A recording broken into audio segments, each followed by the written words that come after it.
Hello, my name is Thomas. Welcome to British Culture. Albion never dies. How are you? Are you okay?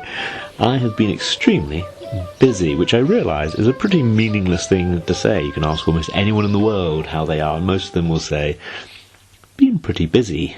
Pensioners are busy. Even children are busy with their homework. And, well, what can I say? I have been busy. I might explain at the end why I've been so busy. But, as the Beatles say, I get by with a little help from my friends. So for this episode, I've actually been helped enormously by my friend Kane and a mystery helper. I shall reveal who the mystery helper is in a little bit. But first, let's dive into the topics for today. Tea, technology, and the Tower of London. Tea was a very popular topic for Tea is for Tea. Aussie Bond guy, Matthew Spencer, Tom Rouse, Daniel Gaster, X007 RJP, Izzy Ready Goes Bond, all Instagram people, and Tea and Cake suggested by Jan on Facebook. One of my earliest and still most popular episodes was a deep dive into tea, which was episode 7 and 8. Just goes to show how early that was. And for that, I travelled from Shenzhen in Guangdong province to Fuzhou in Fujian. Of course, I was in China. I travelled to another place in China. I think it was about 3 hours by high-speed train. I wasn't travelling exclusively for this podcast. I was travelling for work. But I was able to kind of tie together my work and meeting up with my friend Kane, who was living there, and I interviewed him in person. Why? Well, partly the importance of Fujian for tea culture, and partly because Kane had actually been on Fujianese television talking about tea culture and actually written articles on this and had a wealth of information. Of course, you can go and check that episode out later on, but for now I just thought I'd play the clip from that episode, so listen and enjoy. Yeah, and we are drinking here today some jasmine tea, which comes from not just this province but this city. And in fact, if you're a tea drinker in the Western world, then you owe a debt of gratitude not just to China but to Fujian in particular, because it was actually this province that Europeans first imported tea from. And in fact, the reason we call this drink tea in English, because obviously, as you know, living in China, the Mandarin word for tea is cha, right?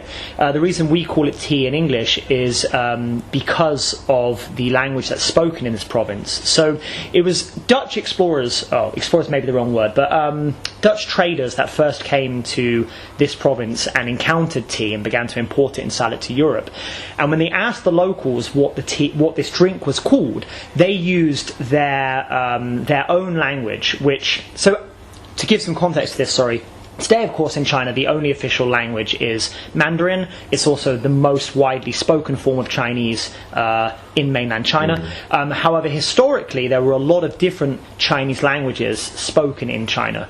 And there wasn't one. There was the language, of course, of the ruling elites, but there wasn't really one official language as there is today. And wherever you went in China, people would speak a different language, right? So the language that's spoken in the southern part of this province is called Minanhua, which in English would translate, I guess, as Southern Min.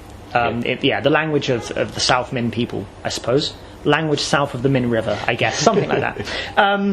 In Minanhua, the pronunciation of this character that means tea is day.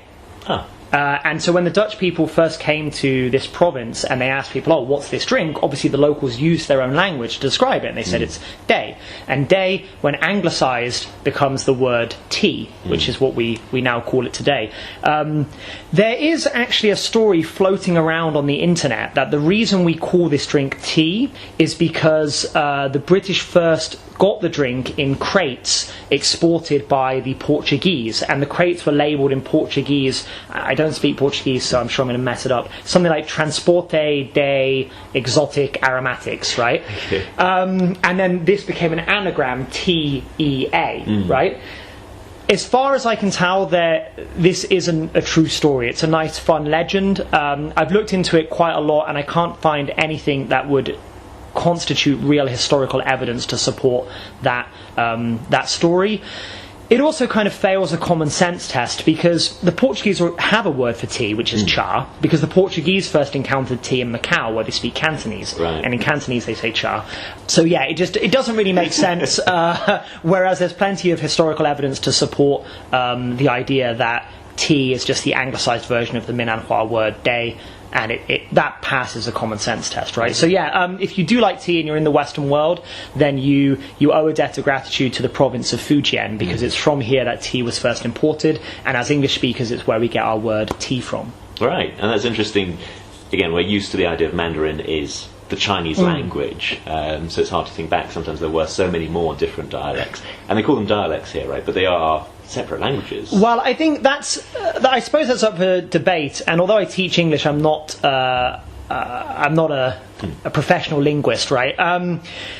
There's also, I think, some politics involved in defining whether or not it's a language or a dialect. But as far as I'm aware from what I've read, generally speaking, something like Minanhua could be reasonably categorised as its own language. But generally speaking, people here would refer to it as a dialect. But the thing is, if you only speak Mandarin and you meet somebody who only speaks Minanhua, you most likely won't be able to understand each other. So to say it's a dialect, we could think about, for example, in the UK, say RP, receipt pronunciation, that's a dialect, right? Geordie, the kind of English they speak in Newcastle, is a dialect. An RP speaker and a Geordie speaker could understand each other. There would be certain words that they might not get, right? But generally speaking, they could understand each other. So if you can't understand somebody who speaks another dialect, then to me it seems like they're probably not speaking a dialect of your language. They're probably speaking a separate language. But I'm thinking of like Italian and Spanish. They are close, and I'm told kind of intelligible, but they are different languages. Well, and I think this is maybe part of the issue, right, and why politics comes into play and stuff, because how do we really categorise language versus dialect, right? I mean, you could perhaps argue that if Spain and Italy was one country, we might speak of Italian as a dialect of Spanish, but because they're two separate countries, we speak of them as two separate languages. And perhaps the reason we refer to, say, Minanhua as a dialect and not a language is because obviously Fujian is part of China, right? But the fact is that if you speak Mandarin Chinese, then you call tea cha, and if you speak Minanhua, then you call it day. In British English, we can say a cup of cha and a cup of tea. So. Yeah, exactly. And I mean, you can trace this as well. What languages call tea basically depends on where they encountered it in China. So the Portuguese, for example, call it cha because they encountered it in Macau, where they speak Cantonese, and the Russians call it, I don't know how to say it, but something like cha, because they encountered it from the north of China, where people speak dialects of Mandarin, things that can be legitimately described as dialects of Mandarin, like Beijing Hua and stuff. But yeah, we call it tea because of this province here. Right. Okay, I hope you enjoyed that. Kate has also contributed to this episode. I can't resist reading out this poem, which is all about, well, me. He supplied this from my mystery contributor, who I will talk about in a little bit. But I just really, really liked this. Thomas, a fan of Bond so bold, with knowledge of British tales untold, set out to educate and teach, his passion for culture within him to reach. He spoke of knights and of lords so grand, of misty moors and rolling green land, of scones and tea and royal charm, and all the history that kept Britain warm. His words were met with doubt and with fear, but Thomas pressed on year after year. With courage and wit and a twinkle in eye, he showed the world what Britain's culture was high. And though some may still not understand, Thomas's efforts will always stand, a testament to his love and his zeal for educating the world, a true culture connoisseur real.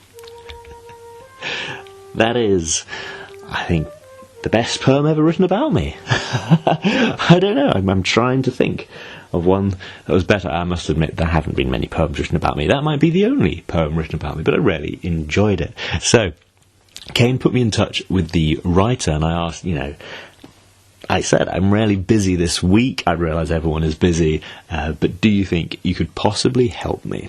For example, could you tell me, why is tea so British? And the writer got back to me, tea has been deeply ingrained in British culture for centuries. In the 17th century, the East India Company brought tea to England from China, and it quickly became a popular drink among the upper classes. By the 19th century, tea had become a daily ritual for many Brits and was seen as a symbol of British culture and sophistication. The tradition of afternoon tea, where people gather to drink tea and eat small pastries and sandwiches, became popular during the Victorian era and continues to be a staple of British life today. In addition to its cultural significance, tea is also widely consumed in Britain, with the average person drinking nearly 3 cups a day. This love for tea has made an integral part of the country's identity, cementing its place as a symbol of Britishness.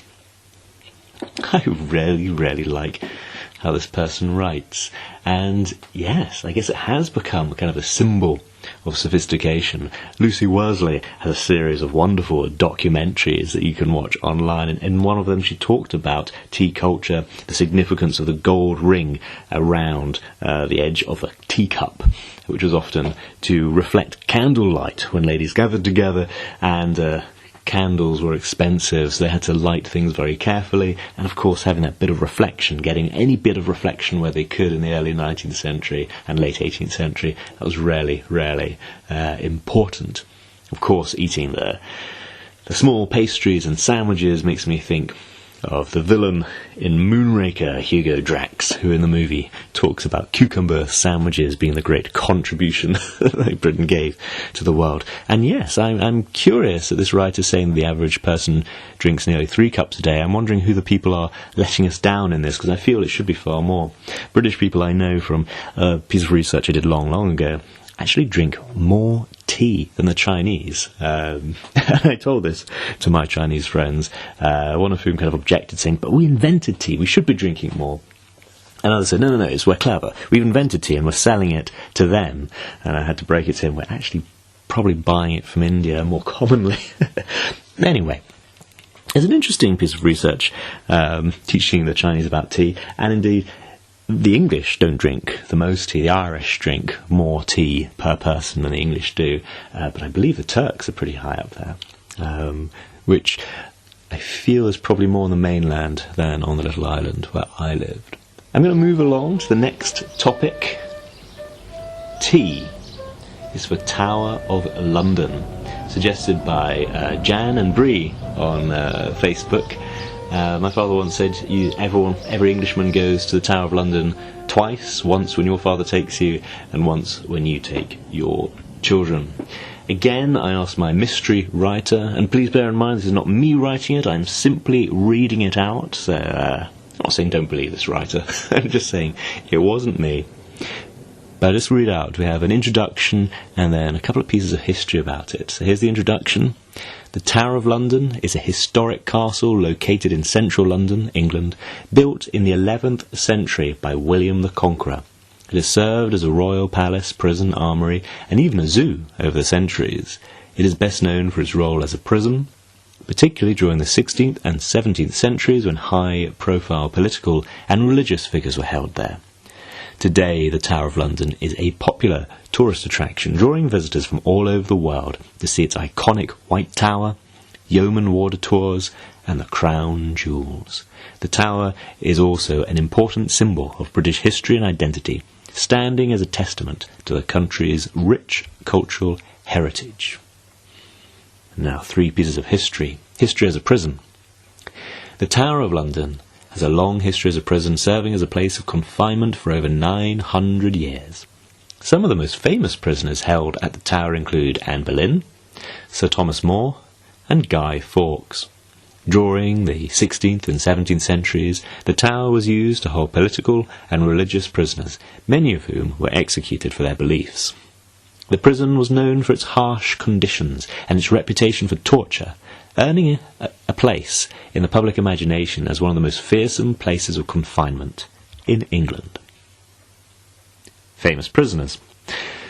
Throughout its history, the Tower of London has held many notable prisoners, including monarchs, politicians and religious leaders. Some of the most famous include Anne Boleyn, the second wife of Henry VIII, who was executed on charges of treason in 1536.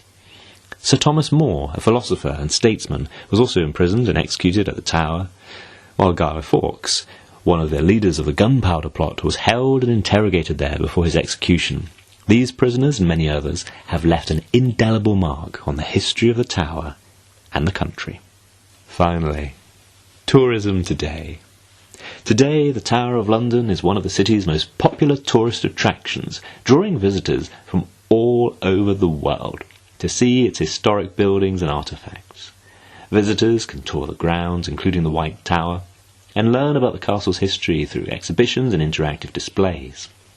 The Tower is also home to the Crown Jewels, a collection of royal regalia and jewels, including the imperial state crown and the sovereign sceptre.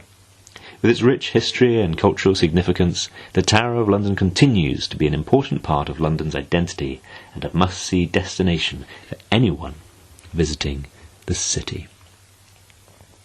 Well, before I get into my own thoughts, perhaps I should reveal who is the author. The author who wrote the poem, who wrote that first bit about tea, and who wrote about the Tower of London was chat.openai.com/chat. It is a chat bot that Kane and I were talking about in our private conversations, and I reveal here we were talking about this, and I work for a publishing company. And recently have had quite a lot of training on how AI operates and what it could mean for publishing, for writers, for content creators. And it's a very, very interesting piece of software that scans vast amounts of writing and then kind of tries to synthesize it. Of course, it can't create anything new. It can't really analyze. But for writing summaries, it's really, really interesting. I mean, somebody asked the question, company training, I wonder if you could get an AI to write a book, to which the answer was, about 2 years ago, a project was started to do that, and the book's already out. It was a piece of research on lithium batteries, and there's a huge amount of research done on improving batteries, of course, for electric cars or for improving phones. You know, it has so many uses that there was one publishing house producing huge amounts of data on lithium batteries. How to write a summary of all of that?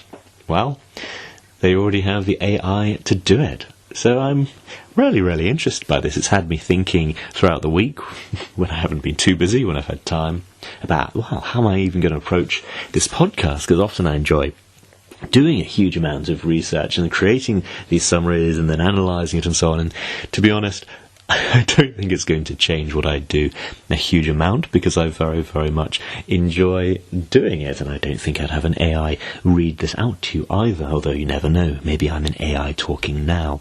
But no, it's really, really interesting for summarising huge amounts of information. And again, I've actually been to a couple of presentations at work where the presenter admitted that they hadn't done a huge amount of research. What they did initially was get the AI to kind of produce a bunch of slides, and they just kind of looked into things based on what the slides said.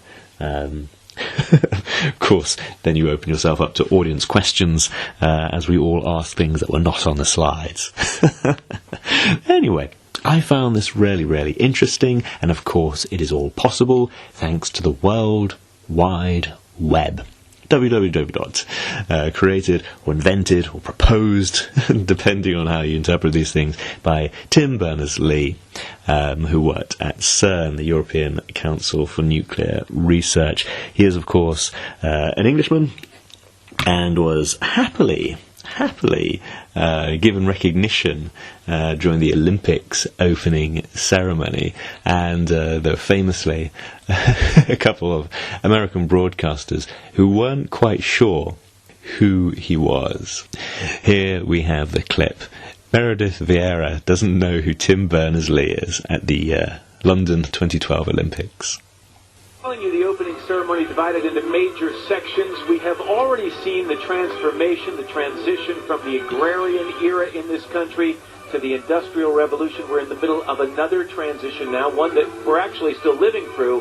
This from industrial to the digital age. Yeah, the title of this section is Frankie and June Say Thanks, Tim. Tim being Englishman Tim Berners-Lee. If you haven't heard of him, we have neither. You certainly... Wow, haven't heard of him either. Okay. This did lead to a bit of a trend of if you don't know who Tim Berners-Lee is, you can search for him on the World Wide Web.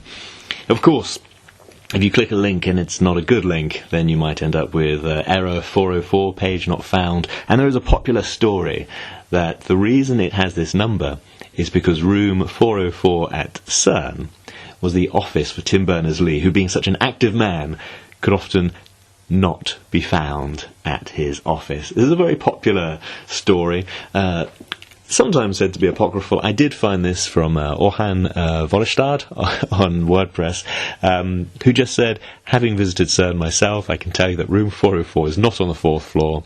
The CERN office numbering doesn't work like that. The first digit usually refers to the building number, so it's building 4, and the second 2 to the office number, but strangely there is no room 4 in building 4. The offices start at 410 and work upwards. Don't ask me why. Sorry to disappoint you all, but there is no room 404 at CERN. It simply doesn't exist, and certainly hasn't been preserved as the place where the web began. In fact, there's a display about this, including a model of the first Next server, but the whole room 404 thing is just a myth. You can choose to believe any myth you like, of course.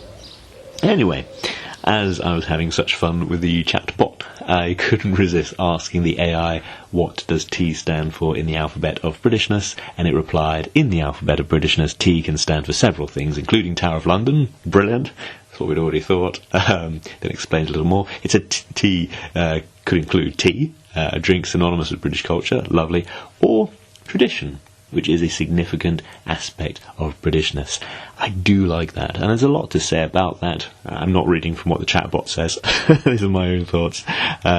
Tradition is an interesting thing, because if a country has as much history as the UK has, then you can say that almost anything is traditional behaviour. If you believe kind of Britishness is traditional behaviour, then of course you can look to say the high Victorian era, the late 19th century. But if you believe that rambunctiousness and raucousness is traditional behaviour, then of course you're looking to the Georgian era. And of course we have been the ally of France against Germany, so of course we should be pro-French. But of course we have been the ally of Germany against France for actually a great deal more of history. And of course we've been the great ally of Turkey against Russia, and so on and so on. I think you can guess how the rest of this is going to go. So, yeah, I find it really interesting. You can say Britain is traditional, but the question always is what tradition? Anyway, I must give, at this point, a special thank you to another good friend, Simon Sartorially. That's his Instagram handle.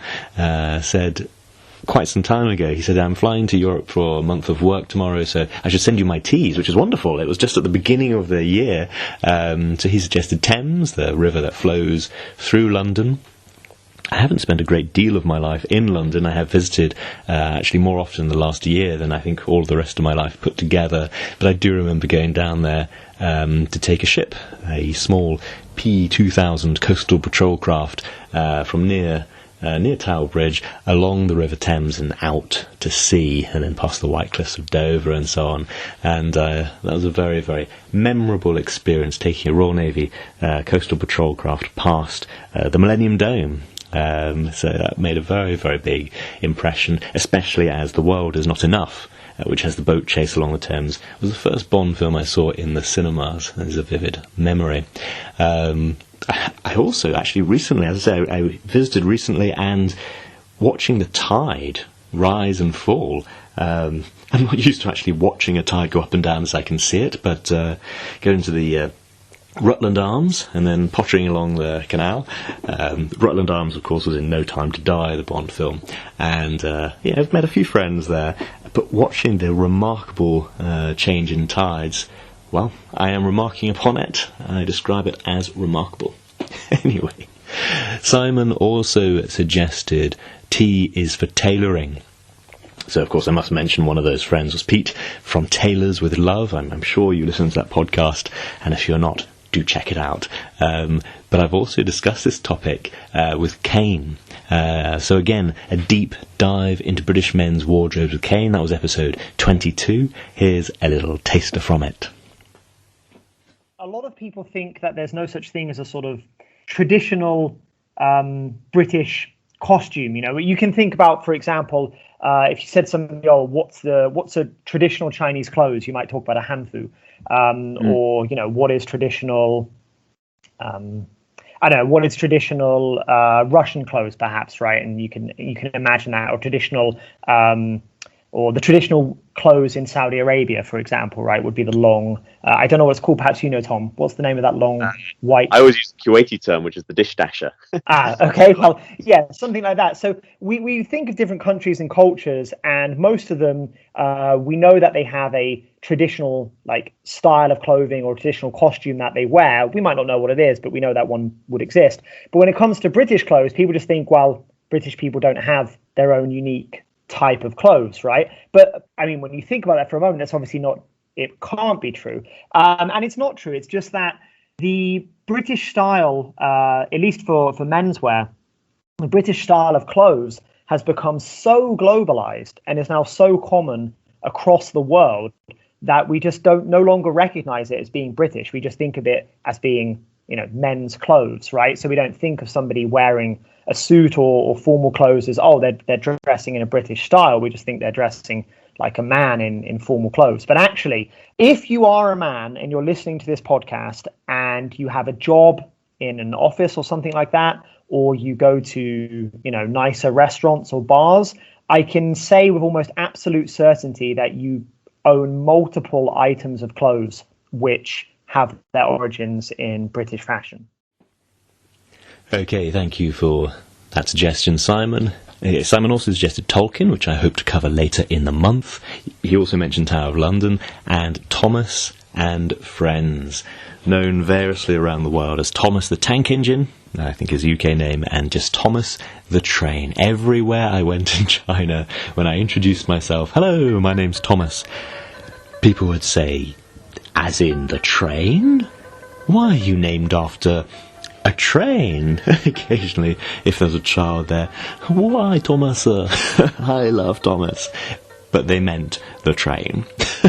So why am I named after a train? Well, the train and I are, I suppose, ultimately named after St. Thomas. So we're named after the same person, because Thomas the Tank Engine was written by the Welsh vicar, the Reverend Wilbert Awdry OBE, whose original books are full of allegory and Christian messages, quite unlike the internet subculture of the terrifying Thomas the Tank Engine in game mods. An early one I remember was the game Skyrim, which has these kind of ancient Nordic warriors going around fighting dragons, and some humorist replaced every dragon with a happy image of Thomas the Tank Engine. And so as you ran around with sword and shield, you'd have Thomas the Tank Engine chasing you in this Nordic landscape.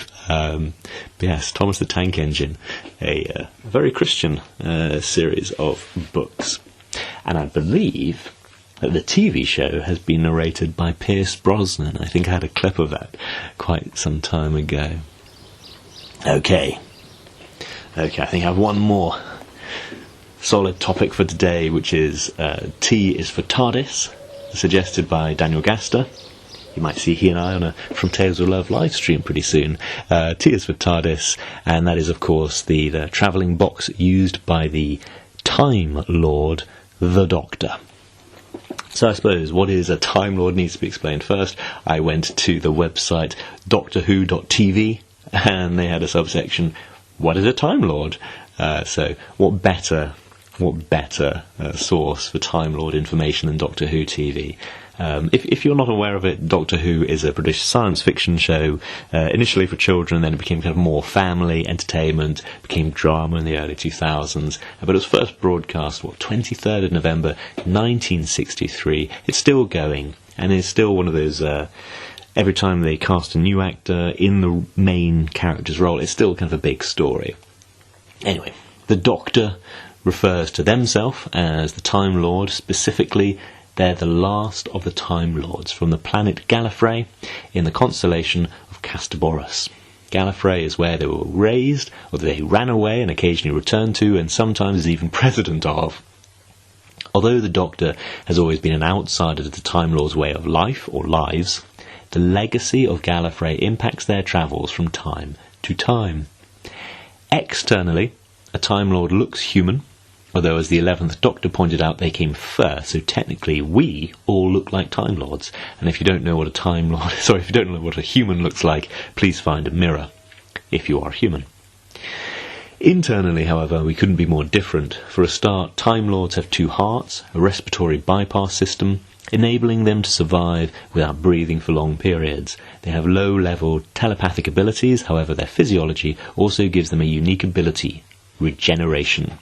Regeneration is the Time Lord's way of staving off death. When they are dying, they can change every cell in their body. The downside to this change results in a new physical appearance and changes in personality, which is why a Doctor is themselves, because multiple actors have portrayed the Doctor. If you want more of a picture of what a Time Lord looks like, a Time Lord could look like Bond. James Bond, because of course Timothy Dalton played the Time Lord Rassilon in the Doctor Who television story The End of Time. It's a story arc. First episode broadcast 25th of December 2009, and the conclusion came on the 1st of January 2010. So is a Christmas story, I guess. And Timothy Dalton was one of many names put forward for the parts of the 8th Doctor and the Master in the 1996 TV movie. But anyway, he did play a Time Lord. We have our connection. And of course, Doctor Who travels through time and space in what looks like a blue call box. So a police telephone box. And Daniel sent me this bit of information. In 1996, the BBC applied for a trademark to use the blue police box design in merchandising associated with Doctor Who.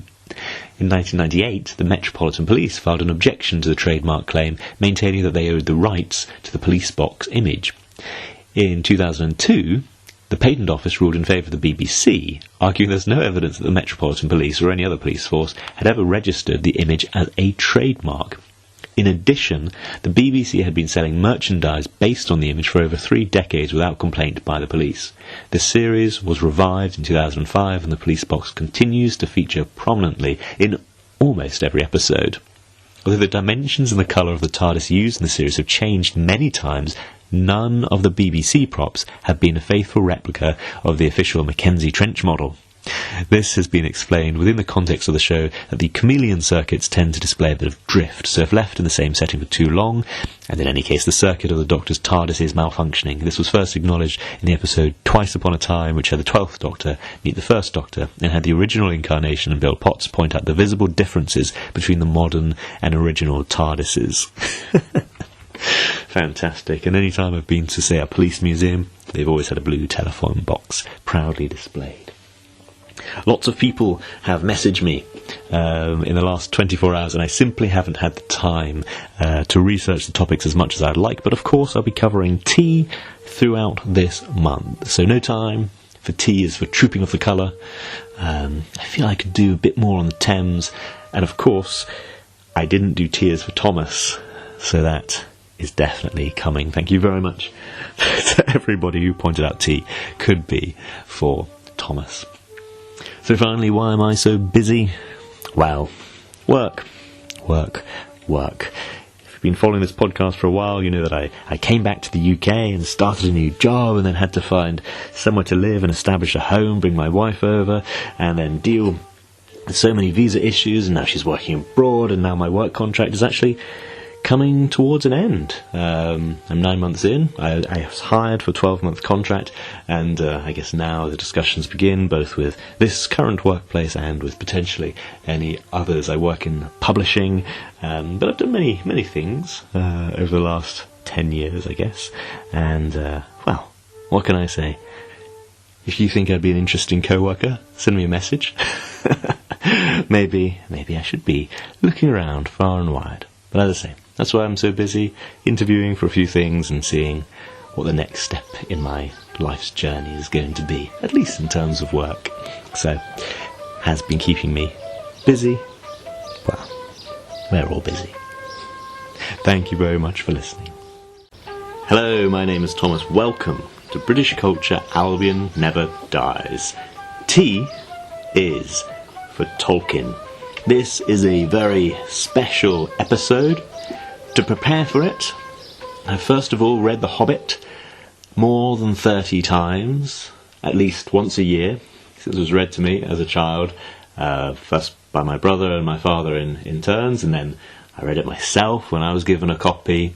I've read it in English and in Turkish. Amazingly, the poems that go throughout the book in English were translated into Turkish both meaningfully, and they work in Turkish as poems as well as they do in English. It's a masterclass in translation, something I think J.R. Tolkien would greatly appreciate. Of course, I've also read The Lord of the Rings twice, once at primary school, once as an adult, and I dip into it from time to time. The Silmarillion I've read certainly at least twice. Again, I think I might have read it a few more times, probably more than The Lord of the Rings, but of course it is ever so slightly shorter.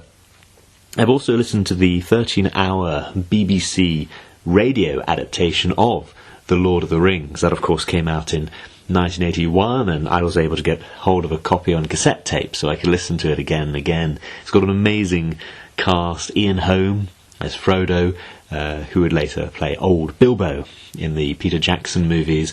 John Le Mesurier played Old Bilbo. He's, of course, best known as Uncle Arthur in Dad's Army, but in The Lord of the Rings he plays it less as a comedic role and with much, much more melancholy. The future star Bill Nye plays Sam. He's credited by the BBC as William Nye before he became Bill Nye. Aragorn, played by Robert Stevens, one of my favourite versions of Sherlock Holmes in Billy Wilder's 1970 The Private Life of Sherlock Holmes, which incidentally had Christopher Lee as Mycroft Holmes. Christopher Lee, of course, played Saruman in the Peter Jackson versions. And Gandalf the Grey, or Gandalf the White, was played by Michael Hordern, who's pretty well known in the UK, mainly as the narrator for Paddington, the TV show.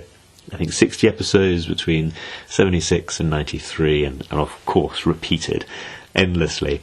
If you listen to the American version of this, it has different narrators, so you don't get Paddington Bear narrating Lord of the Rings. Anyway, this is another bit of preparation I did, especially for this episode. Of course, I've watched the Peter Jackson films in theatre, and then I watched the extended editions and every single DVD bonus extra of those extended editions. Yes, I did watch the animated versions as well, from the 70s. And specifically, I did watch a couple of documentaries on the life of Tolkien. One from The People's Profile, which is a great YouTube channel which does bios of many great, good and terrible people. And there was a 1996 documentary narrated by Judi Dench, which, again, shed so much life on Tolkien. You can find it on YouTube. I won't put the links because these things can be taken down so easily, but it is a great documentary and has interviews with all of Tolkien's sons. And of course, as a child, I lived in Worcestershire, the inspiration for the Shire and the real life location of Bag End in Dormston, which was the farm which belonged to Tolkien's aunt, where he stayed in 1923. It's about 15 minutes from Stratford-upon-Avon, which is of course where Shakespeare was born. All of that preparation specifically for this one podcast episode. And I've got some books handy by Tolkien. I have 2 copies of The Lord of the Rings. One, which is the whole book all as one book, and one which splits it into 7 volumes. I don't have it as a trilogy, as that's not what he originally intended. It's how it was originally produced, but that was due to paper shortages and rationing and so on when it was first printed. But it wasn't the intention. In fact, it is written in 6 volumes, with a 7th as the appendix, and then it's all collated into one solid book, which, importantly for me, was genuinely bound in red.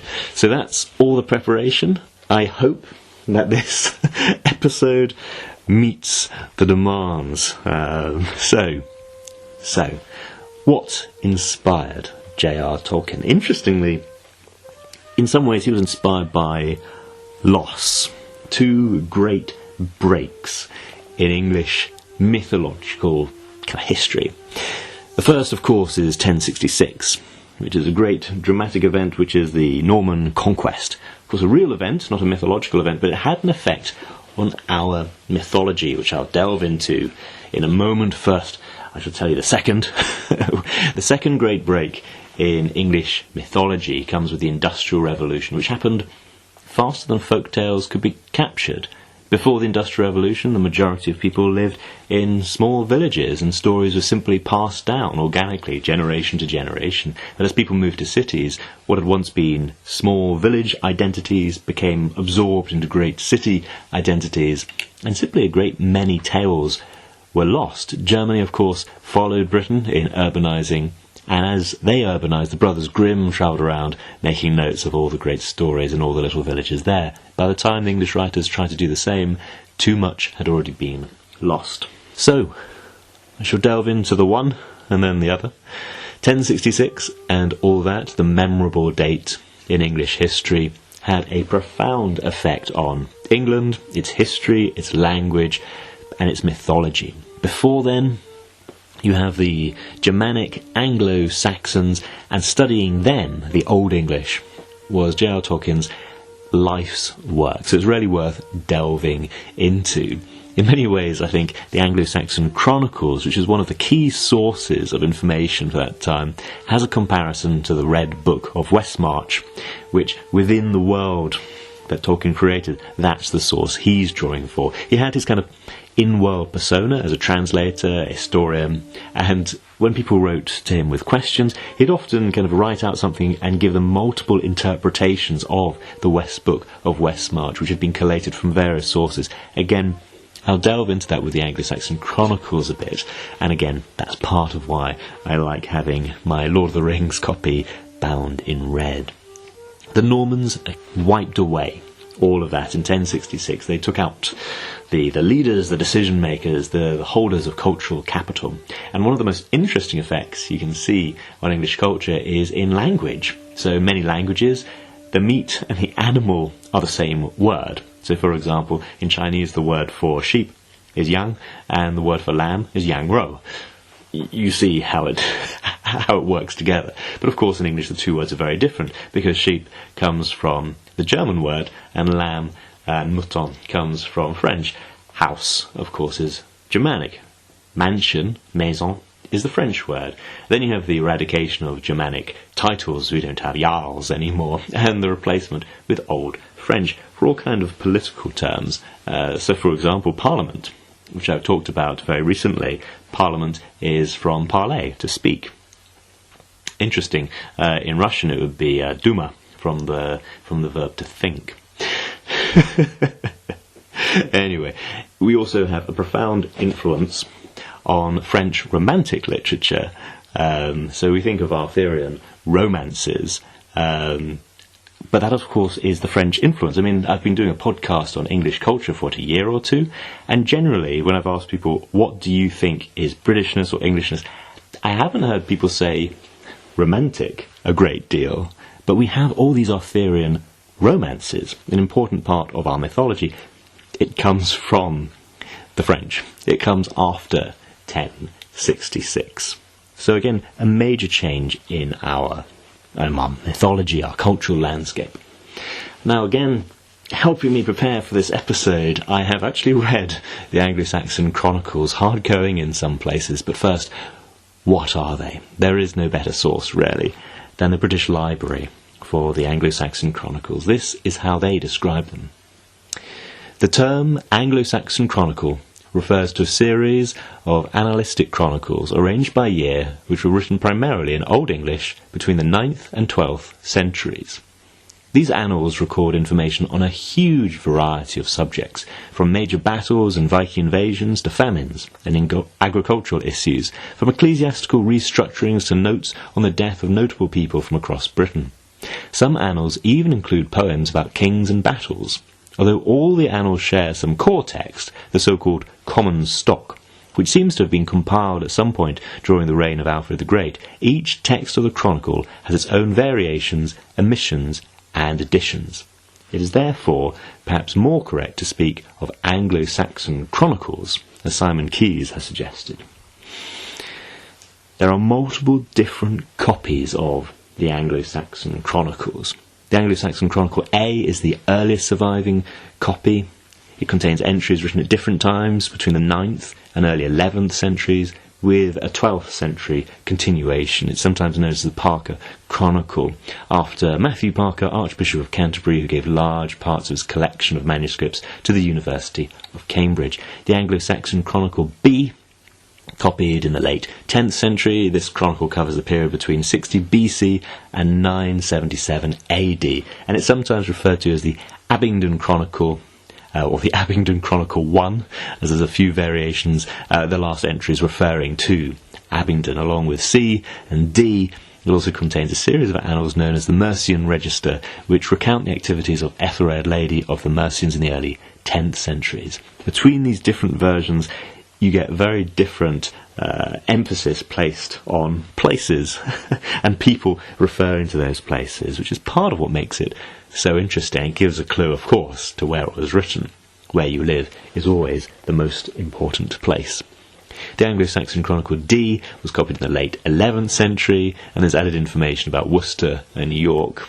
And then there's E, which was copied at Peterborough, currently at Oxford in Bodleian Library. There's also F, written in the late 11th century at Christchurch, Canterbury.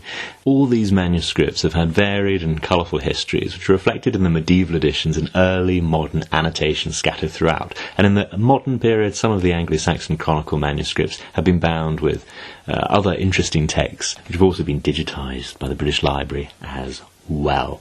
I find that really, really interesting. Of course, the go-to bit is the description of the Battle of Hastings found in one of the 11th century English chronicles.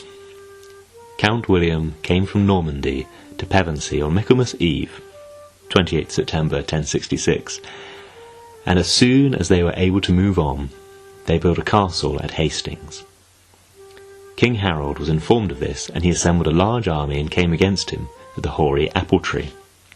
And William came against him by surprise, before his army was drawn up in battle array. But the king nevertheless fought hard against him, with the men who were willing to support him, and there were heavy casualties on both sides. There King Harold was killed, and Earl Leafwine his brother, and Earl Garth his brother, and many good men, and the French remained masters of the field, even as God granted it to them, because of the sins of the people. And always after that, it grew much worse. May the end be good when God wills. That is from the Anglo-Saxon Chronicle, translated by Dorothy Whitelock, because of course in 1,000 years English has changed a very great deal. There is an art to translation. So this is one of the factual accounts, and the creation of this account, which feeds into copies, and the copies then have additional information that are important to each of the locations where it was copied or where it was being sent to. Then you have extra information folded in or written in the margins over time, and it gets bound and rebound. All of this informs, well, Tolkien's study, but then it feeds into his fiction as well. The fiction of the era was a particular interest of him, and I would say Beowulf is the most famous Old English poem. I love the translation by Seamus Healy, who's in Northern Ireland, much like Tolkien's friend C.S. Lewis. So here is part of Beowulf by Seamus Healy. So, the Spear Danes in days gone by, and the kings who ruled them had courage and greatness. We have heard of those princes' heroic campaigns. There was Shield Chafeson, scourge of many tribes, wrecker of mead benches, rampaging among foes. This terror of the hall troops had come far. A foundling to start with, he would flourish later on as his powers waxed and his worth was proved. In the end, each clan on the outer-lying coasts beyond the Whale Road had to yield to him and begin to pay tribute. That was one good king. Afterwards, a boy-child was born to shield, a cub in the yard, a comfort sent by God to that nation. He knew what they had told, the long times and troubles they'd come through, without a leader, so the Lord of Life, the glorious Almighty, made this man renowned. Shield had fathered a famous son. Bear's name was known through the north. And a young prince must be prudent like that, giving freely while his father lives, so that afterwards, in age, when fighting starts, steadfast companions will stand beside him and hold the line. Behaviour that's admired is the path to power among people everywhere.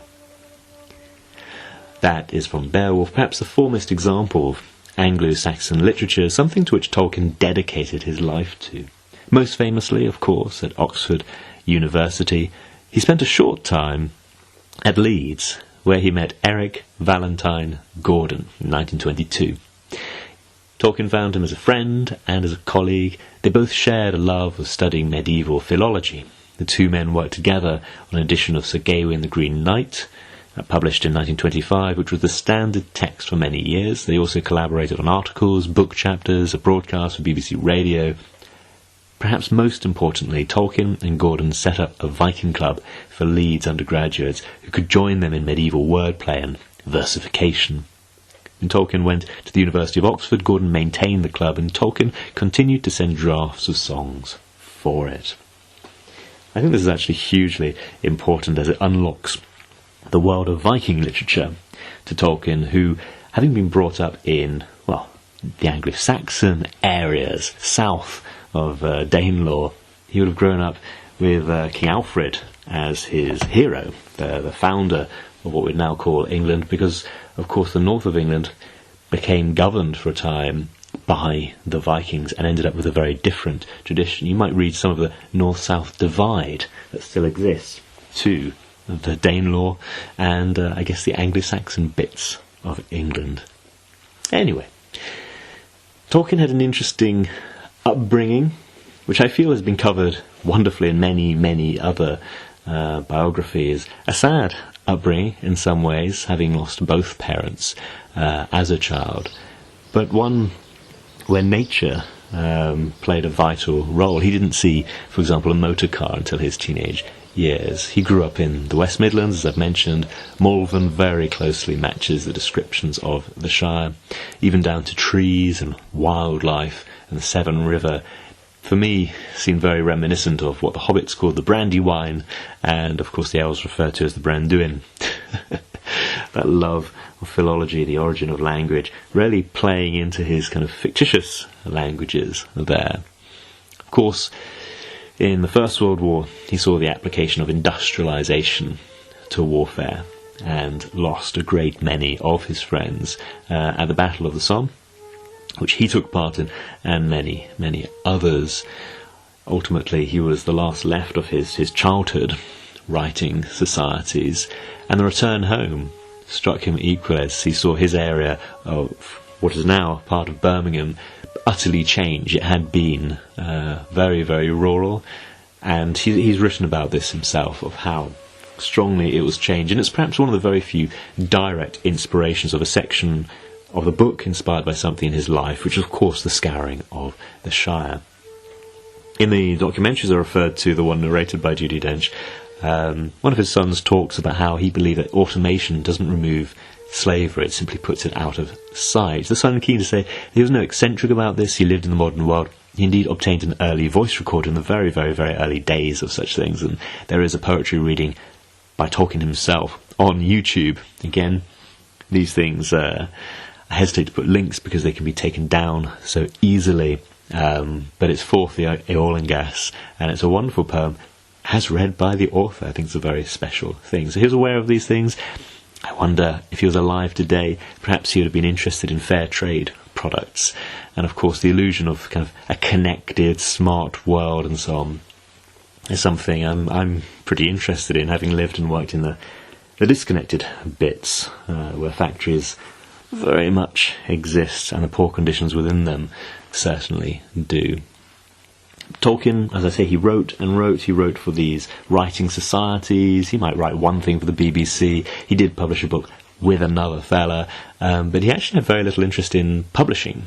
He had an interest in writing, and he wrote a huge, huge amount, but often what we see in terms of Tolkien's work getting to our bookshelves is often his immense creativity helped by somebody else, honestly, more interested in helping the book get out there.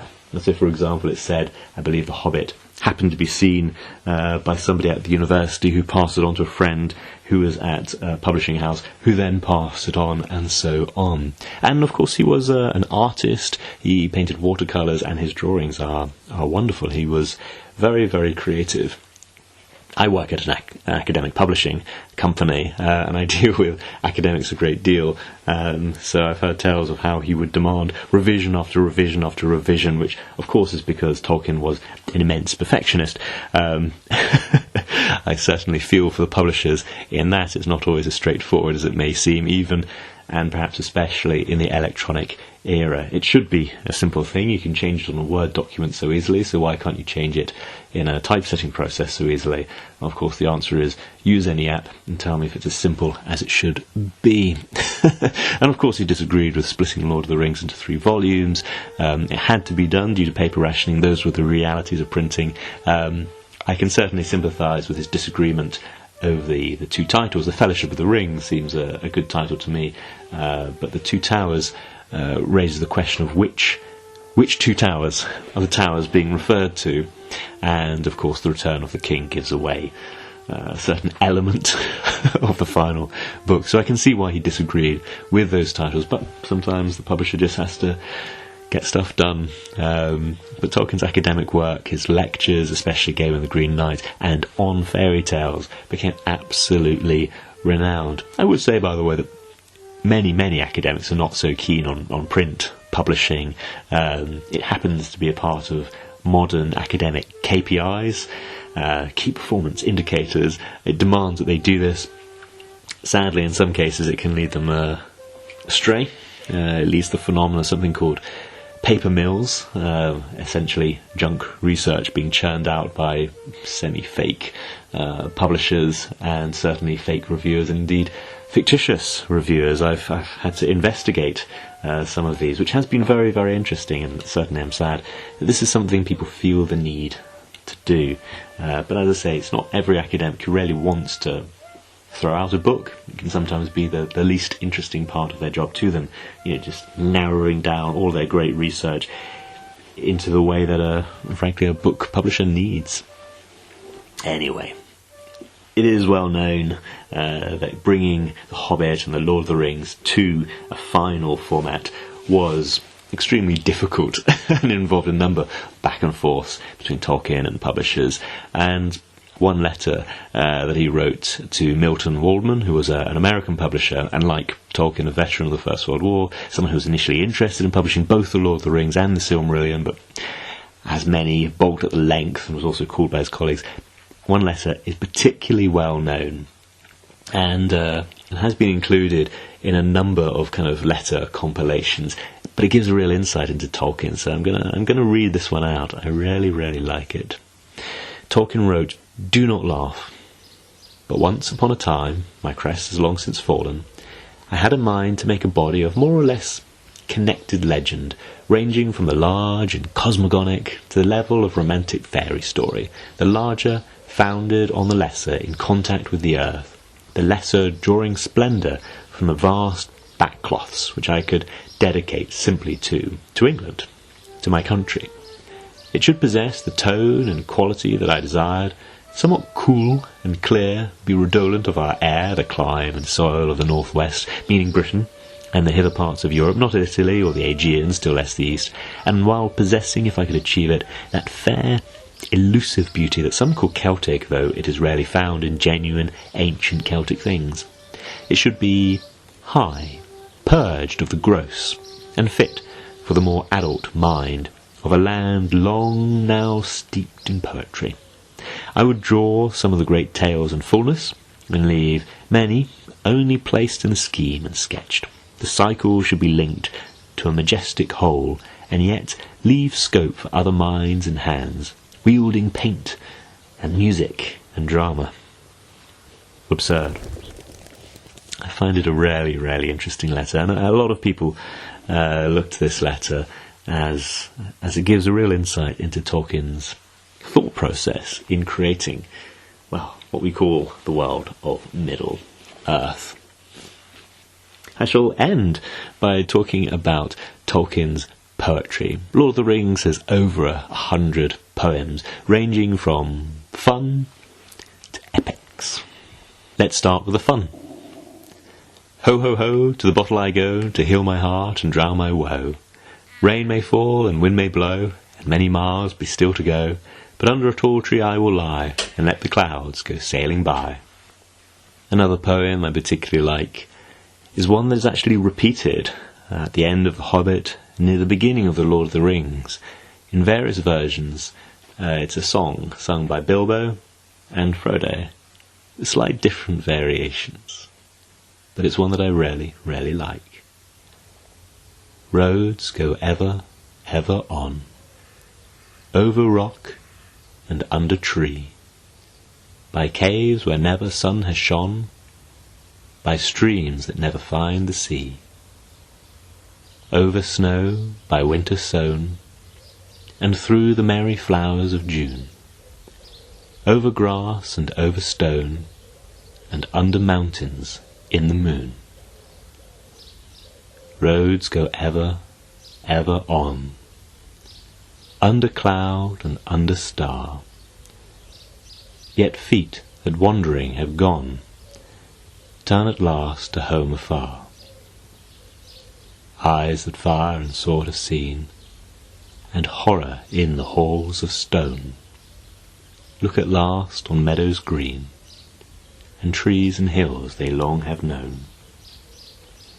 The road goes ever on and on, down from the door where it began.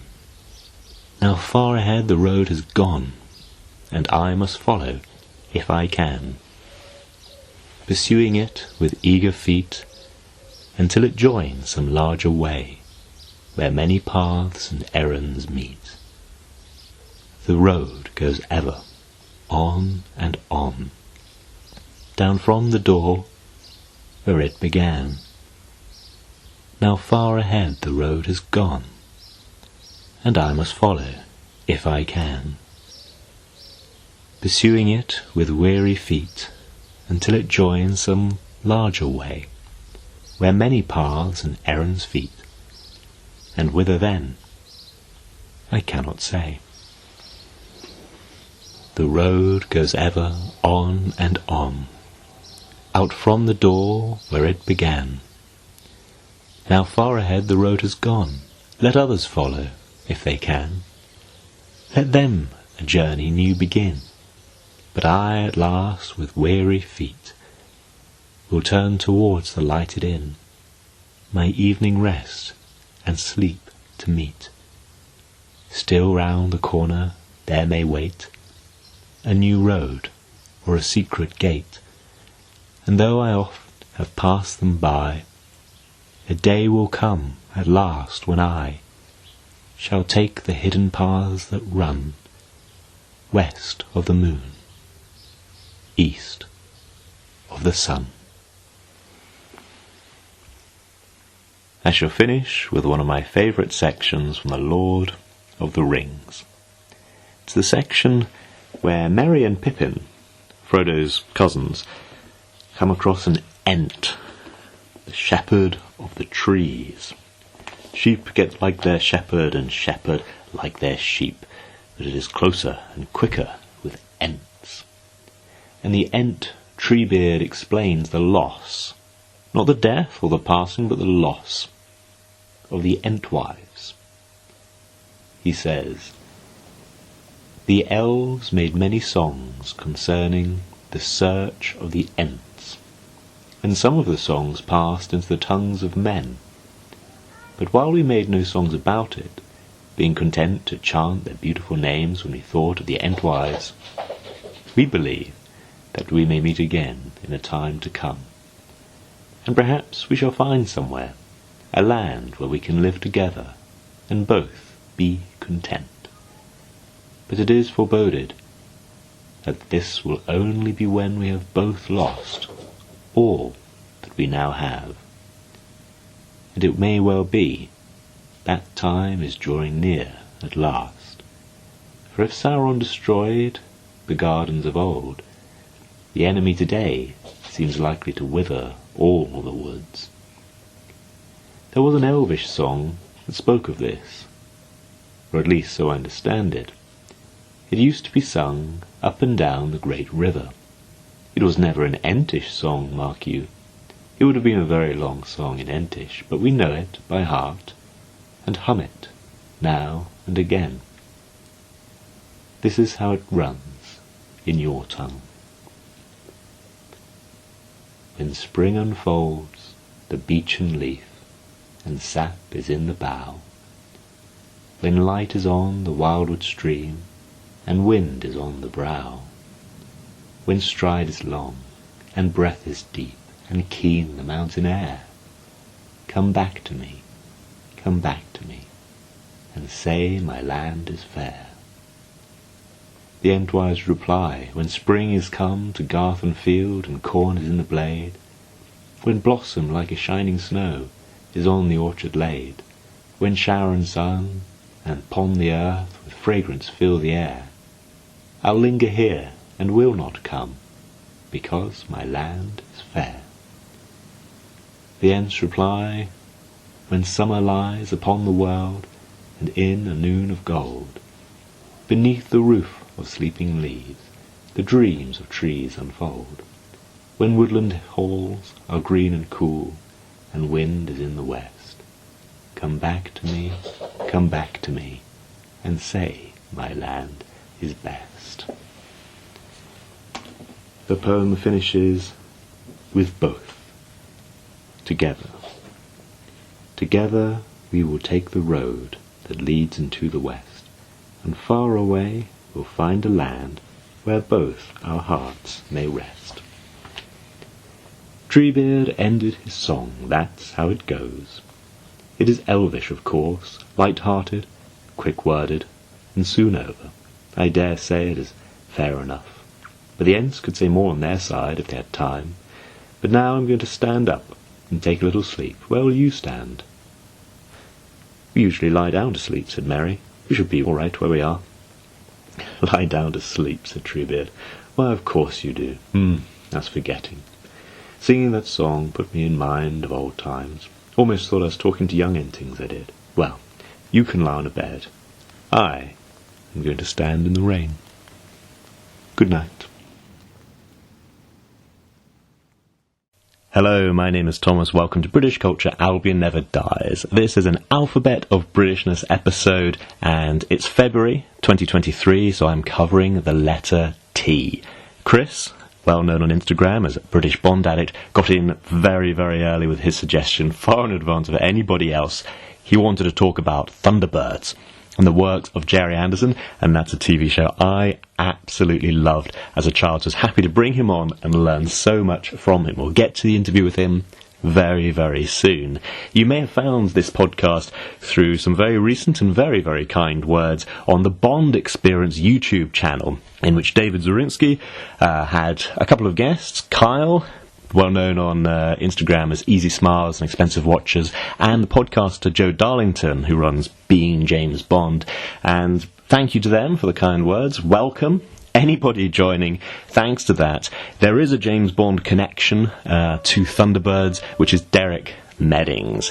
If you enjoyed watching The Spy Who Loved Me, where Atlantis rises out of the sea, if you enjoyed the underwater car, the Lotus, if you enjoy the special effects in Moonraker, or that bit in GoldenEye where jet fighters crash into the satellite dish, that is all thanks to the work of Derek Meddings, who really formed his reputation on Thunderbirds. Of course, my favourite Sean Connery film is From Russia with Love, as those who watch my latest YouTube channel will know, but my favourite Roger Moore film does contain two very memorable segments from Derek Meddings, but that is a video for another time. I like to keep them rare and short. Please do enjoy this interview with Chris. I absolutely loved interviewing him. The sound quality was fantastic as we caught up. I pressed the record button, the sound quality dipped for a moment, but then restored. And to be honest, what he said was so interesting, I decided to keep it. So the quality would dip a little and then get better. And I very, very much enjoyed talking to him about Thunderbirds.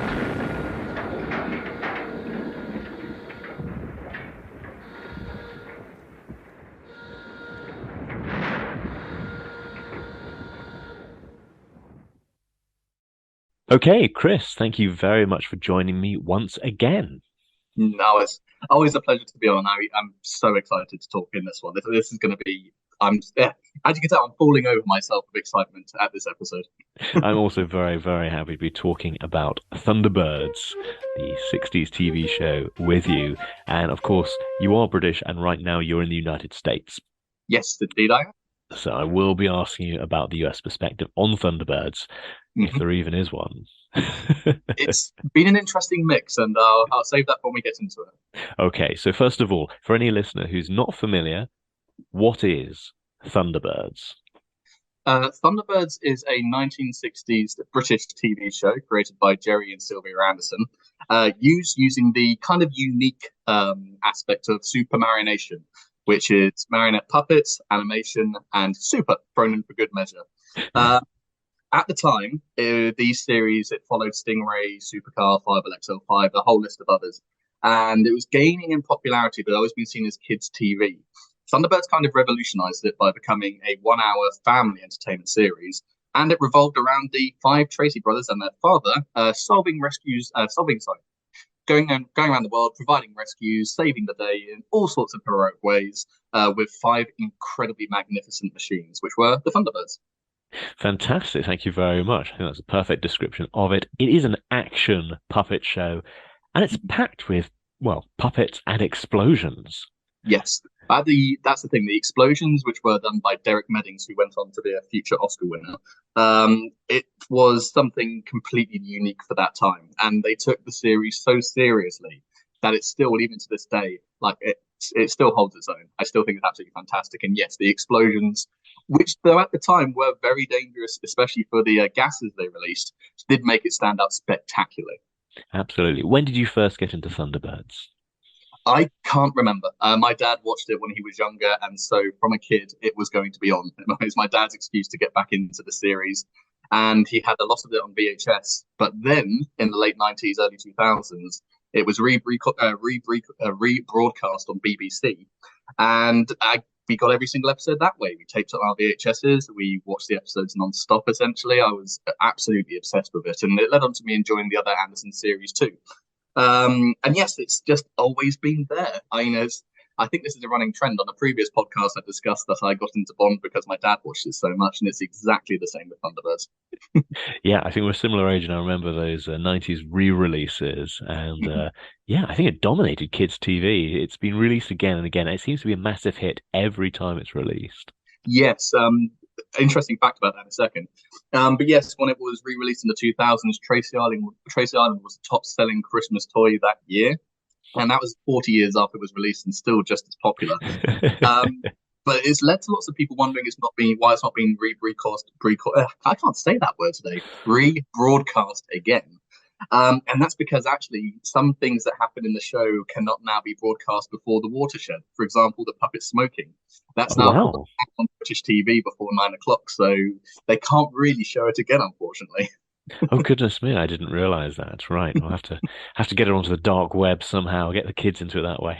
Oh yes, absolutely. Anything forbidden immediately becomes attractive. Exactly. And of course, the violence. We must talk about the violence in the show. The violence was up there, but a later show, Captain Scarlet, really pushed the mark on that one. But yes, the violence, there's blood on the puppet's faces at certain points. There's an episode where they're getting chased by alligators and he faints in front of one. There's colossal explosions with people inside packed buildings. Yeah, I think one of them, there's a fire inside a building, and so metal shutters come down to protect it. But obviously, there's people trapped inside. Yes. Yeah, there's a family trapped inside, and the kid was mucking around, so they're outside the CCTV when it happened, and then the entire building's evacuated apart from this family, which is dying of heat exhaustion and gas inhalation. Yes, yes, but well, of course, international rescue are on their way. You mentioned the incredible machines that they have. Yes, yeah. That's the thing. It ranges from Thunderbird 1 to 5. I'll start with 5 because that's the least exciting one, or I thought as a kid. It's basically a space station where any broadcast around the world can be picked up on whatever frequency, relayed back to Tracy Island, where the four other Thunderbird craft live, I guess for want of a better phrase. In Thunderbird 1 was pilot Scott Tracy, who flew basically, it was the reconnaissance craft, very fast, couldn't do too much, but could get there, set up the base of operations, see what was happening, and plan a rescue. Thunderbird 2, which was the heavy lifter, with 6 separate pods, which inside would have different machinery to help out in rescues. Thunderbird 3, which was used for space rescue, so it was a rocket that had a bit more maneuverability than Thunderbird 5, used the most infrequently throughout the series. And then Mm. 4, which was actually in Pod 4 of Thunderbird 2, which could go underwater and do deep sea rescues. And also technically Thunderbird 6, which was a biplane from the film. Yes. I was wondering if we are going to cover that one. Oh, yes. If we're doing Thunderbird, I've seen every episode a million times, so I'm afraid you can't hide from that. Brilliant. I was going to ask, do you have a favorite machine? Um, my dad always loved Thunderbird 2. So as a kid trying to impress my dad, I was like, yes, Thunderbird 2 is my favorite. But as deep inside, I was hiding the fact I loved Thunderbird 1. The fastest one, the Oh, quickest one, I think the coolest looking one. That was always the one for me. And also Scott Tracy, voiced by Shane Rimmer. I absolutely loved just his kind of personality, his delivery, all of that resonated with me so much. of course, Shane Rimmer has played, I think, a trilogy of people in the Bond films. Is that right? Yes, he turned up in You Only Live Twice. He was a voice in Live and Let Die, actually, uncredited Oh, beginning. But of course, his biggest role was Commander Carter in The Spy Who Loved Me. And I was actually lucky enough to meet him back in 2015. oh Passed away. wow.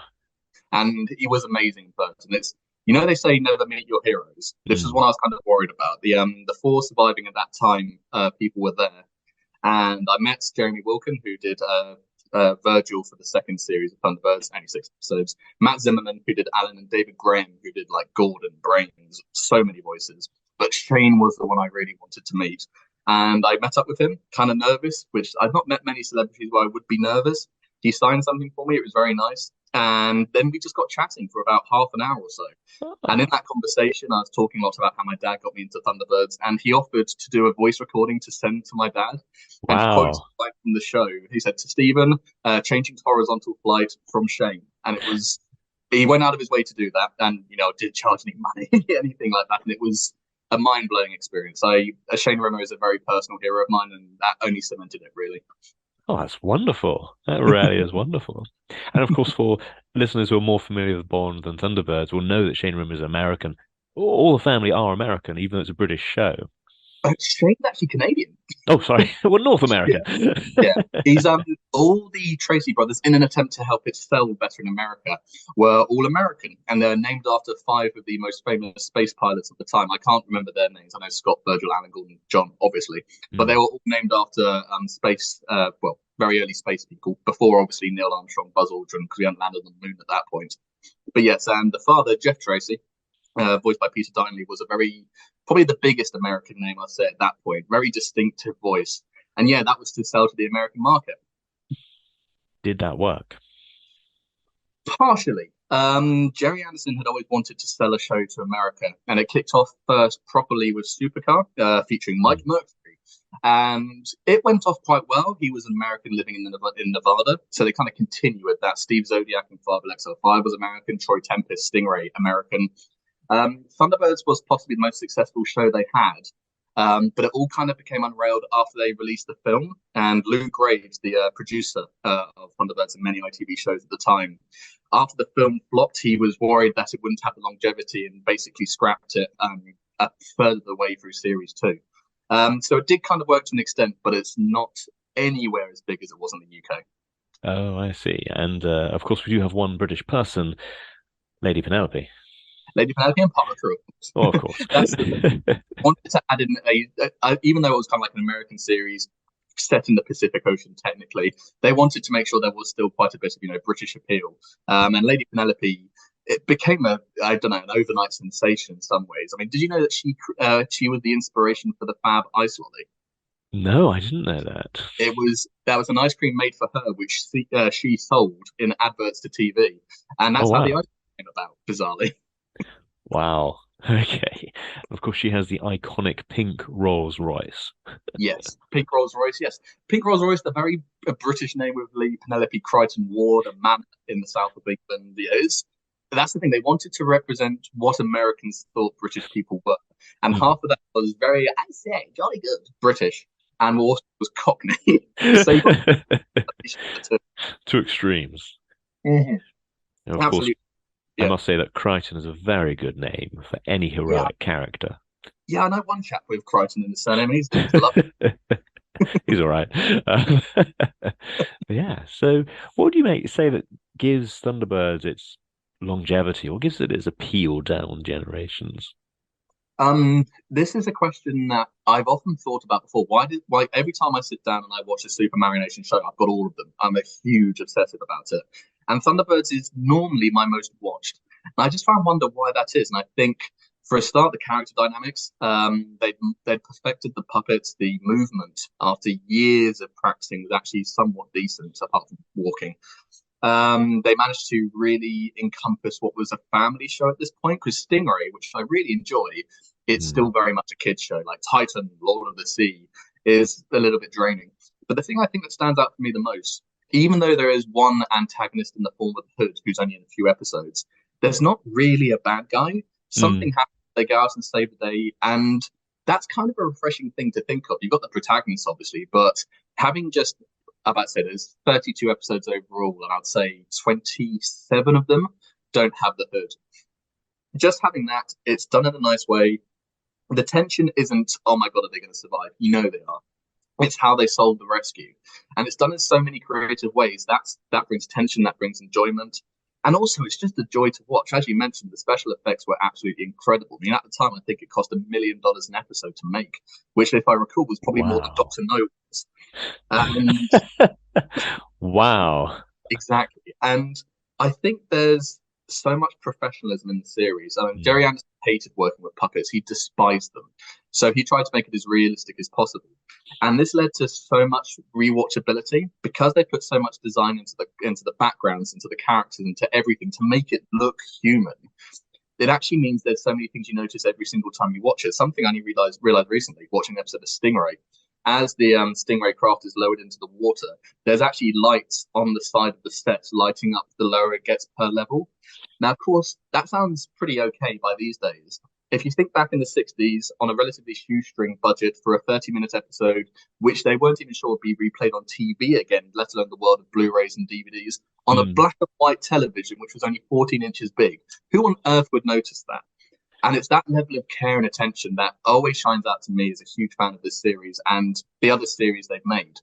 And it's just taken with so much care and dedication, and so much people have so much fun with it. Derek Medding said his favorite thing about working with this is that anything he made and spent hours creating was worth it because he'd blow it up at some point. Again, that destructive element within the show, you do see a lot of explosions, but the Yeah. detail of the machines is phenomenal. Well, the thing that they say really made it stand out was they actually made the craft dirty. So they actually added dirt on certain parts. They looked like they'd been used. They weren't pristine. They didn't look plastic anymore because of all the effort they put into making it look like it'd been used. And I think one thing that stood out too, Stingray was the first British show to be shot in color. That was the first one to be completely shot in color. So of course, with the explosions and the colors and the popping, when it came into color back in the 60s, that must have looked amazing. The montage explosion at the beginning of Thunderbirds when it says film Super Mario Nation. Seeing that in color for the first time must have been phenomenal. And yet, there's the realism. Everything was done to a ridiculous degree. All the costumes were made specifically in puppet designs, but they didn't use bigger strings and such because it looked too obvious. They went above and beyond in every way, shape, and form. Absolutely. As you say, the details lend so much to the watchability of, many children's TV shows are shown again and again. This one seems to have like it's an event when it comes out. Last thing, there's another series created in 2015, which is Thunderbirds Are Go, Hmm. which was mix of CG and live action, and that got a huge fanfare. They got a real life Thunderbird 4 to drive down the Thames. There's a huge fanfare about all of it, and no other kids TV series really gets that sort of attention. I mean, I'd say it was bigger than even the Paddington films coming out, and the Paddington films are very good, Yeah. but there's something just so uniquely British about five American brothers saving the world. That is a funny aspect of it, isn't it? And there was a live action film with Ben Kingsley, right? There Like, was Ben Kingsley. Oh, I've not watched this one very much, which is why the name came to me. Jeff was played by a pretty big star who passed away quite young. What was his name? Completely forgotten. That's going to irritate me because he's been. oh, Um, yes, there was a film and it's directed by John Frakes, the guy who played Riker in Star Trek. Who right. I think he'd openly admitted he'd never actually seen any Thunderbirds episodes, which was very irritating. Yeah. But yes, had tuned by Busted, who were really, at the time. Mm. This is 2004, so it's definitely trying to piggyback off the renewed interest from the previous ones. Bill Paxton was Jeff Tracy. Oh, right. Yeah. Yeah. Yeah, Okay. and unfortunately, they completely missed the mark on what the series was and what it was about, which was a shame. They missed the ethos of just trying to help people, which is Yeah. kind of a timeless thing to think about in a way. When you see so many different TV programs have just the humans helping humans, which is something that seems so lively, it's refreshing. It is refreshing. As you said, it's the absence of an antagonist. Frequently, the situation is antagonizing. There's often Mhm. natural disasters or it's just fate. Um, Yes, yeah. I think one of my favorite episodes is Terror in New York City, mm, where Thunderbird 2 gets shot down and the Empire State Building collapses. And you could say there's antagonism in the form of the USS Sentinel, which shoots down Thunderbird 2. But they actually went behind the reasoning behind it. They're seeing this thing moving on their scanners. They don't know if it's too slow for an aircraft and it's too fast for a missile. Direct quote. So they kind of just do something in the moment, and you see all the consequences of it. And they help them out later in the episode. So any sort of antagonistic view there is kind of watered down by the situation. And it's a situation that's kind of understandable in some ways, which mm. lends so much to it. Yeah, it's people struggling to do their best in terrible situations. Hmm. And I can see what you mean about that being a really timeless thing and having a timeless appeal. Yes, absolutely. Yeah, the technology may have faltered in some points, but the storylines haven't. Well, I'm wondering about the technology because it being a puppet show, I'm wondering if that helped its longevity because it's so unique. It just looks different from other shows. I think while live action actors would have been quite fun, there's not anything that's massively missed out from not having them. But the main thing that really stands out to me, if it had been human actors, then switching to the puppets of the models, no matter how Mm. convincing they are, would still be quite jarring. And this happened in a later series called The Secret Service by Jerry Anderson, where they had live action actors, walking up to locations, then they'd hard cut to a puppet. And it was so jarring. It destroys the immersion in every way. So Mm. having all in one and kind of like I don't think the models of the craft look too sort of puppety. I think they Mm. actually kind of nailed it with proportions, with the landscapes around them.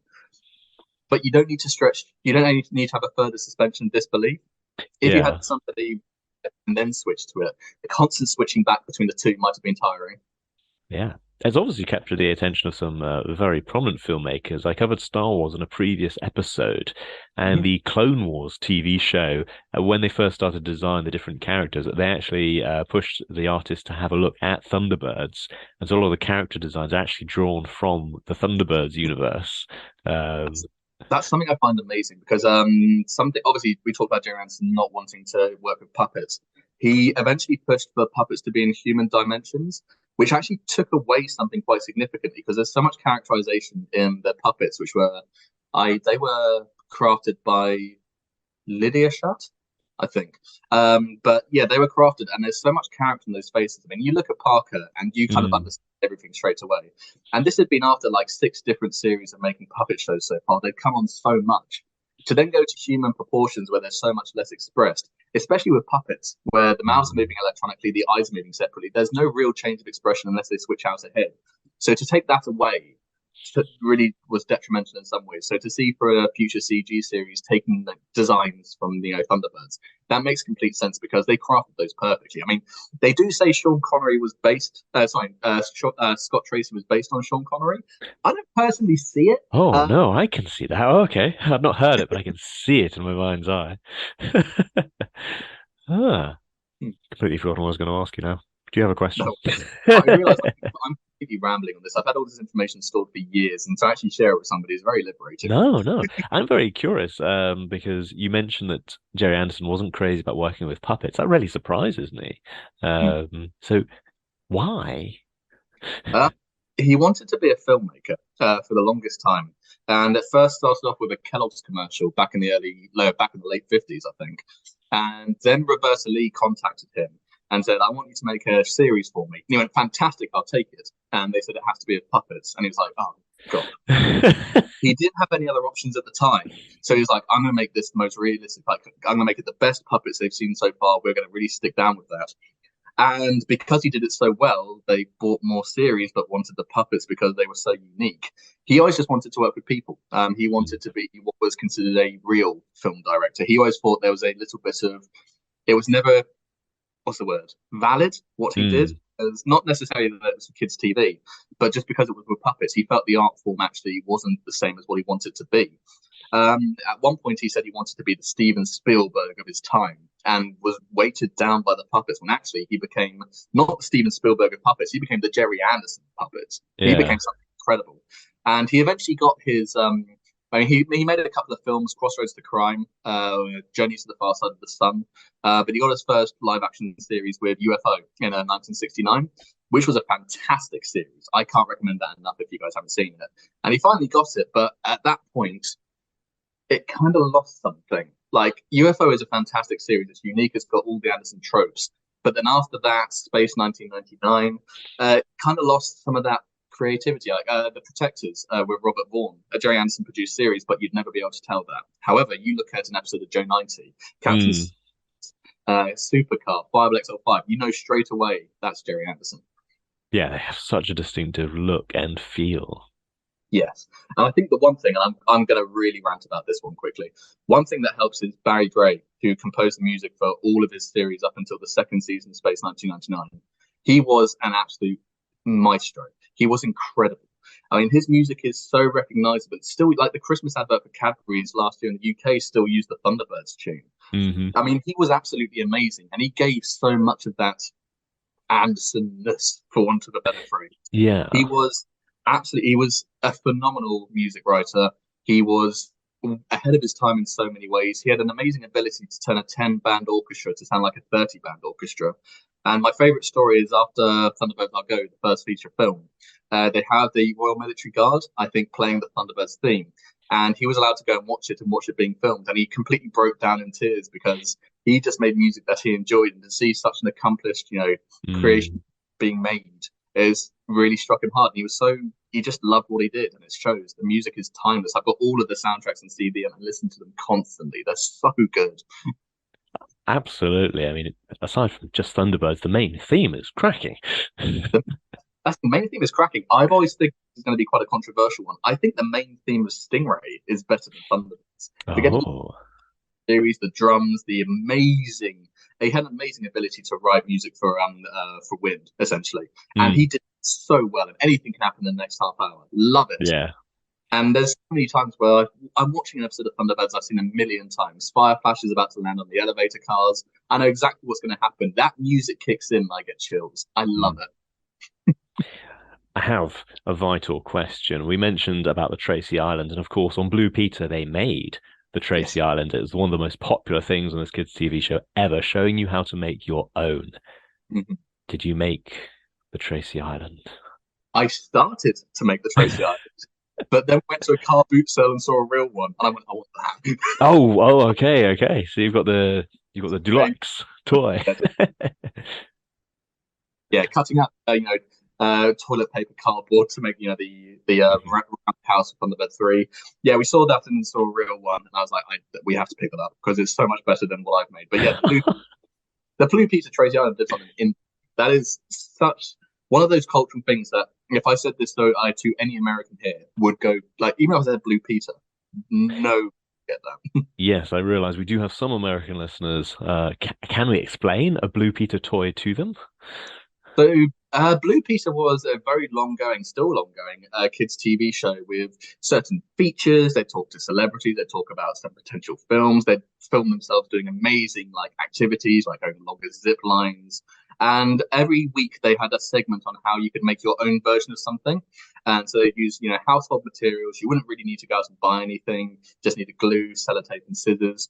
And I'd show you how to make a creation. And I would say their most popular one was Tracy Island. That's the one I've heard about the most. Absolutely. I've seen the Blue Peter one in the Bradford Media Museum, and it is the one where it had the most number of people writing and asking for the instructions, which you can do for every week. It is a brilliant creation. And yeah, it's all about, you can make it yourself. No need to buy something. Make it yourself from your own stuff. I feel there is something quite British in that. Oh, absolutely. Yeah, that's the thing. Save every penny, use everything you can, and you'll get a Tracy Island out of it. How good's that? Absolutely. I did make one, so yeah. Good. I'm kind of upset I didn't go the whole way with it, because it would have been quite a nice, not rite of passage necessarily, but to say I completed it would be nice. But again, I saw one from Carlton Toys at a car booth, still in the box and everything, slightly used, and I was like, Mum, Dad, please. And they're like, 15, stop. You could make one in the future. You could make it a task for someone. That's in YouTube. It must be on YouTube somewhere. Absolutely. There's some brilliant clips. If somebody was interested in getting into Thunderbirds, is there a specific episode? Should they just start from one and move forwards? Or should they do the movie? This is the movies are okay. I think Thunderbirds 6 is okay by itself. Thunderbirds Go is something different. This is interesting because I recently showed an episode to an American for the first time, and I showed them Terror in New York City, which I think is a brilliant episode. As I said, Thunderbird 2 gets shot down, but the US Sentinel is out of action, and then the Empire State Building, whilst trying to be relocated, collapses, trapping 2 news reporters in an underwater cabin, which is starting to rise because of rainwater. And I was like, this is a great episode starting point. I'm going to show this to an American. Something I completely didn't think about was the idea of, a significant tower in a significant New York City or significant American city collapsing. And it kind of ruined the moment, bizarrely. They've watched future episodes and they've been able to get back into it. But that one was something I'd never considered. And obviously, for previous experiences, I'm not going to go too much into the direct topic. I'm sure most of you know what it is. But that's something that just passed my mind completely. And I felt like such for that. That was what I felt really bad about.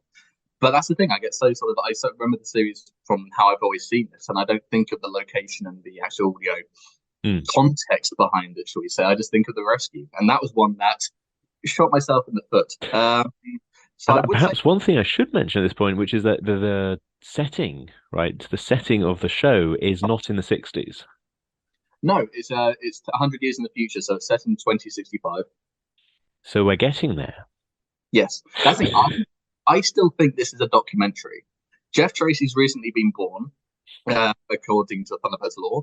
He's not going to be famous yet, so yeah, it's going to happen. Yeah. If I live to 2065, I'm going to be upset if this doesn't happen.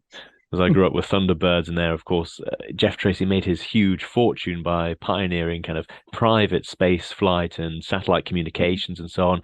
And now we're seeing billionaires do it. Yes. Like, one of them has to do it. Exactly. I mean, one of them. And hopefully not ones that get too invested in social media. Right. Richard Branson, off you go. Okay. But yes, if I had to suggest the perfect episode, I think the first one, Trapped in the Sky, I mean, it's literally the first rescue they go on. They have to contend with people not knowing who they are. It does have the Hood, who is a really weak catalyst in some story aspects. Oh, really? But the overall... Sorry? Oh, I'm surprised you think he's a weak character. Like, one of my key memories of the series is the evil Hood. That's it. He's a very memorable character, voiced very memorably, got some memorable supernatural stuff. it's just supernatural things don't seem right in this universe, which is one of the main reasons I'm not a big fan of Thunderbirds. I'll go because there's a moment where rock snakes rise up and start shooting, and yes, Moon was unexplored. No one had landed on them. Actually, by the film, I think someone had landed on the Moon. I think, but still was unexplored. It just didn't work quite well for me personally. If some people do, if I can, I should say that the idea of wizardry and high technology is pretty cool as far as I'm concerned, because I'm a massive Star Wars fan. And you mentioned earlier, like the used universe look. All the spaceships have got their kind of a bit of rust, a bit of dirt to make them look more realistic. Ahead of its time, Thunderbirds. Oh, absolutely ahead of its time, and it still holds up so well. I mean, I watch these episodes frequently, and I still get so much out of it. I enjoy it every single time. I have I don't know what it is. There's just so much about it. And Lou Grade's idea, when he saw the pilot, the first episode was half an hour long. He stood up, walked up to the cinema screen and said, "Jerry, this isn't a TV series." And Jerry Anderson was going, "Oh, shit, we've spent so much money on this." He went, "Jerry, this isn't a TV series. This is a feature film. I want every episode to be an hour." So Jerry had to take 9 episodes and stretch them into an hour long because of just how well it worked. And yeah, it's the most famous Jerry Anderson show by a landslide, the most well remembered, the most iconic, I think, in many ways, and in my case, the most rewatched. Well, there is a strongest possible recommendation. Thank you very, very much for sharing your love of Thunderbirds. I really appreciate it. It's been an absolute pleasure to finally talk about it in this amount of detail and to have such a good time doing it. I love the series so much, as with every Jerry Anderson series, so thank you for giving me the opportunity. Thank you. Goodbye. Goodbye.